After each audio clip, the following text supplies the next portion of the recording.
मैं अभय कुमार, इतिहास विभाग, डीएवी स्नातकोत्तर महाविद्यालय सीवान।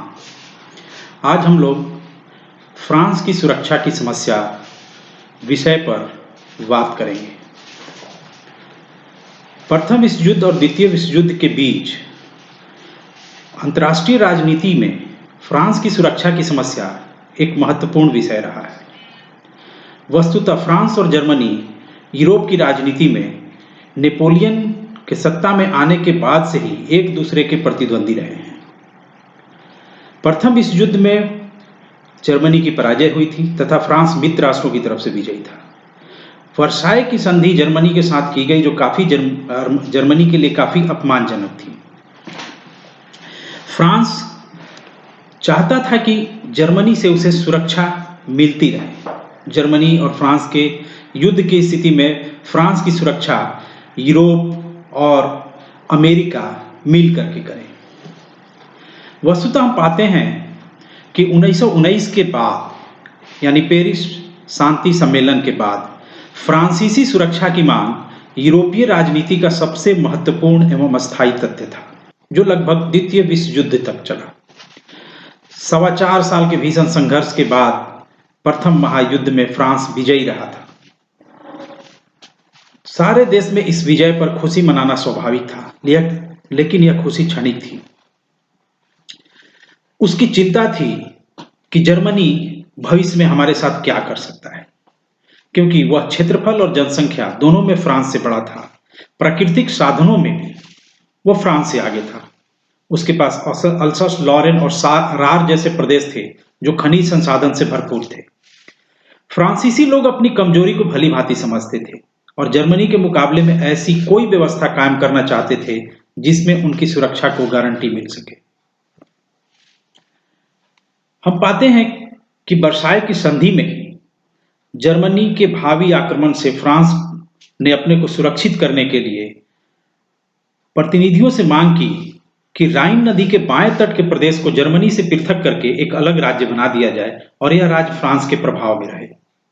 विल्सन यानी अमेरिका के राष्ट्रपति और लॉयड जॉर्ज, जो इंग्लैंड के थे, ने राइन नदी तक फ्रांसीसी सीमा को बढ़ाने से इनकार कर दिया। उनका कहना था कि इस प्रकार की व्यवस्था करने से राइनलैंड के 50 लाख के लगभग जर्मन लोग अपने राष्ट्र से अलग हो जाएंगे और यह राष्ट्रीयता के सिद्धांत के विपरीत होगा, जो विल्सन के 14 सूत्री फॉर्मूले के अंतर्गत आता था। विल्सन और लॉयड जॉर्ज राइनलैंड को एक दूसरा अल्सस लॉरेन नहीं बनाना चाहते थे। काफी सिर पटकने के बाद फ्रांस को अपनी यह मांग छोड़नी पड़ी और उसको अपनी भौगोलिक सुरक्षा की गारंटी संबंधी निम्न बातों पर राजी होना पड़ा। पहला, 15 साल तक राइन नदी के दाएं तट के प्रदेश पर मित्र राष्ट्रों की सेनाओं का कब्जा रहे। राइन क्षेत्र को पूर्ण रूप से असैनिकरण हो जाए, यानी वहां पर किसी की सेना न रहे, जिससे कि जर्मनी वहां कोई किलाबंदी नहीं कर सके।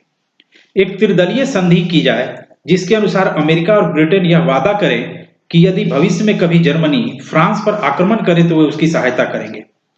परंतु वास्तव में ब्रिटेन और अमेरिका ने ऐसा करने का वचन दे दिया था, लेकिन वह यह गारंटी पाने में असफल रहा। अब उसके सामने केवल 2 मार्ग बच गए थे जिनका अवलंबन करके वह अपनी सुरक्षा का प्रबंध कर सकता था। फ्रांस के सामने पहला उपाय यह था कि जर्मनी को राजनयिक क्षेत्र से एकदम अलग कर दिया जाए। डिप्लोमेटिकली जर्मनी को आइसोलेट करने का एक तरह से फ्रांस की अंतर्राष्ट्रीय राजनीति का प्रमुख हिस्सा बन गया था। उसको चारों तरफ से घेर लेने के लिए, यानी जर्मनी को फ्रांस चाहता था कि वह अपने मित्र राष्ट्रों से घेर ले। यूरोप के विभिन्न राज्यों के साथ इस फ्रांस ने संधि करके गुटबंदी बनाने की नीति का अवलंबन किया। दूसरा, राष्ट्र संघ, जिसका निर्माण प्रथम विश्व युद्ध के पश्चात अंतर्राष्ट्रीय शांति के लिए हुआ था, वहां फ्रांस चाहता था कि ऐसी सुरक्षा प्रणाली का सृजन किया जाए जिससे अकारण आक्रमण के विरुद्ध वास्तविक गारंटी प्राप्त हो सके। फ्रांस ने दोनों मार्गों का एक ही साथ अवलंबन करना शुरू कर दिया, जिसके फलस्वरूप यूरोप में फ्रांस के नेतृत्व में अनेक गुट कायम हुए तथा राष्ट्र संघ के तत्वाधान में अनेक सुरक्षा समझौते भी संपन्न हुए। फ्रांस में सबसे पहले जब वह ब्रिटेन और अमेरिका से निराश हो गया तो उसने अपनी मनोकामना पूरी करने के लिए बेल्जियम के साथ समझौते का प्रयास किया। फ्रांस और बेल्जियम जर्मनी के आक्रमण से अपनी रक्षा के लिए सैनिक दृष्टि से एक हो गए। इस सैनिक गुटबंदी के कारण पश्चिम में फ्रांस की स्थिति सुरक्षित हो गई। फ्रांस ने दूसरा कदम पोलैंड के साथ संधि करके उठाया, क्योंकि बेल्जियम के साथ ही सिर्फ समझौता करके फ्रांस संतुष्ट नहीं था। शांति संधि के द्वारा स्थापित पोलैंड ही एक ऐसा देश था जो क्षेत्रफल तथा आबादी की दृष्टि से बड़ा था और जिसका हित फ्रांस के हित से मिलता जुलता था। नवनिर्मित पोलैंड की जनसंख्या 3 करोड़ के लगभग थी और उसमें जर्मन जाति के लोग बहुत बड़ी संख्या में निवास करते थे।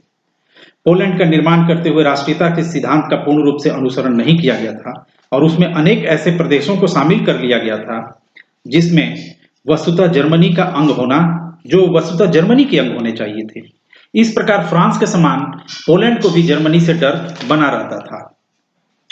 अंततोगत्वा 9 फरवरी 1921 को फ्रांस और पोलैंड के बीच एक संधि हो गई, जिसमें दोनों देशों ने न केवल राजनीतिक क्षेत्र में परस्पर सहयोग का वचन दिया, अपितु गुप्त रूप से यह भी तय किया कि सैनिक दृष्टि से भी वे एक दूसरे से सहयोग करेंगे। बाहरी आक्रमण से अपनी रक्षा के लिए दोनों देशों ने एक दूसरे का साथ देना तय किया। फ्रांस ने अब चाहता था कि जो छोटे छोटे देश हैं यूरोप के, उनका भी सहारा ले। उसने अपने नेतृत्व में छोटे छोटे राज्यों को संगठित करने का काम शुरू किया। अपनी स्थिति को सुरक्षित रखने के लिए 1920-21 में उसने चेकोस्लोवाकिया, युगोस्लाविया और रोमानिया का एक त्रिगुट संगठित किया। यह छोटा त्रिगुट या लघु मैत्रिक संघ के नाम से प्रसिद्ध है।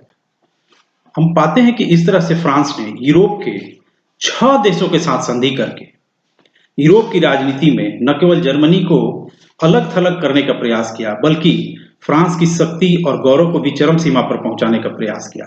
फ्रांस इस तरह से यूरोप की मुख्य भूमि पर एक अग्रणी राष्ट्र बन गया, क्योंकि इंग्लैंड भले ही वह शक्तिशाली था लेकिन यूरोप की मुख्य भूमि पर नहीं था और उस पर आक्रमण जर्मनी या कोई भी देश सिर्फ नौसेना के द्वारा ही कर सकता था। तो यूरोप की राजनीति में फ्रांस का एक महत्वपूर्ण स्थान हो गया था। लेकिन यदि हम तुलनात्मक तौर पर देखें या उसका विश्लेषण करें तो पाएंगे कि संधियों के द्वारा मानसिक दृष्टि से फ्रांस ने अपनी सुरक्षा समस्या का समाधान भले ही कर लिया था, किंतु ये संधियां फ्रांस को बहुत महंगी पड़ी। इन संधियों के कारण अब न केवल वर्साय संधि का पालन कराने के लिए वह निश्चित रूप से वचनबद्ध था, अपितु सारे यूरोपीय शांति समझौते के लिए भी। इस व्यवस्था में अनेक कमजोरियां थी। महायुद्ध के पश्चात स्थापित नए राज्यों की आर्थिक स्थिति बहुत शोचनीय और अनिश्चित थी और उनके पास सैनिक साधन भी पर्याप्त नहीं थे। क्षेत्रफल की दृष्टि से वे अत्यंत छोटे राज्य थे। वे अपने अस्तित्व को बनाए रखने के लिए बाहरी आर्थिक सहायता पर पूर्णतः आश्रित थे। फ्रांस उन्हें सदैव कर्ज देने के लिए विवश था और इन राज्यों को अपनी स्थिति मजबूत करने के लिए वह बराबर कर्ज भी देता रहा। उनकी सेना को शिक्षा देने के लिए फ्रांसीसी अफसर भेजे गए। इस तरह ये राज्य फ्रांस के लिए अस्थायी रूप से बोझ बनकर रह गए। इस व्यवस्था के साथ दूसरी दिक्कत यह थी कि ये राज्य फ्रांस की सीमा से बहुत दूरी पर स्थित थे। इन राज्यों की सीमाओं में कहीं भी लगाव नहीं था। युद्ध के समय वह संभव नहीं था कि इनकी सेनाएं फ्रांस की सहायता के लिए एक साथ दौड़ी चली आएं। इसके अतिरिक्त इन राज्यों की अपनी अपनी समस्याएं थी। पोलैंड और चेकोस्लोवाकिया में काफी संख्या में जर्मन लोग रहते थे। इस कारण यूरोपीय राजनीति में जटिलता का बढ़ना अनिवार्य था। इन राज्यों के साथ संधि में आबद्ध होकर फ्रांस ने अपनी सैनिक जिम्मेवारी को तो बहुत हद तक बढ़ा लिया, जो बाद में एक भारी बोझ साबित हुआ। परंतु प्रथम विश्व युद्ध के पहले के वर्षों की भांति यूरोप में गुटबंदियां कायम करने का जो सिलसिला शुरू हुआ, वह अंततः यूरोपीय शांति के लिए भारी खतरा सिद्ध हुआ और द्वितीय विश्व युद्ध के प्रारंभ होने में जर्मनी हिटलर के नेतृत्व में जिस महत्वाकांक्षी पैन जर्मनिज्म की नीति का अवलंबन कर रहा था, वो तो खतरा बना ही, ये गुप्त संधियां भी द्वितीय विश्व युद्ध के प्रारंभ के लिए एक उत्तरदायी कारण बनी और इन संधियों के चलते यूरोप के विभाजन की प्रक्रिया भी पुनः प्रारंभ हो गई। इस तरह हम पाते हैं कि फ्रांस ने अपनी सुरक्षा की समस्या के लिए जो डिप्लोमेटिक एफर्ट्स यानी राजनीतिक प्रयास किए, कूटनीतिक प्रयास किए, वो कुछ समय तक तो फ्रांस को सुरक्षा देने में सफल रहे, लेकिन अंततोगत्वा वो द्वितीय विश्व युद्ध के साथ ही यह सुरक्षा की समस्या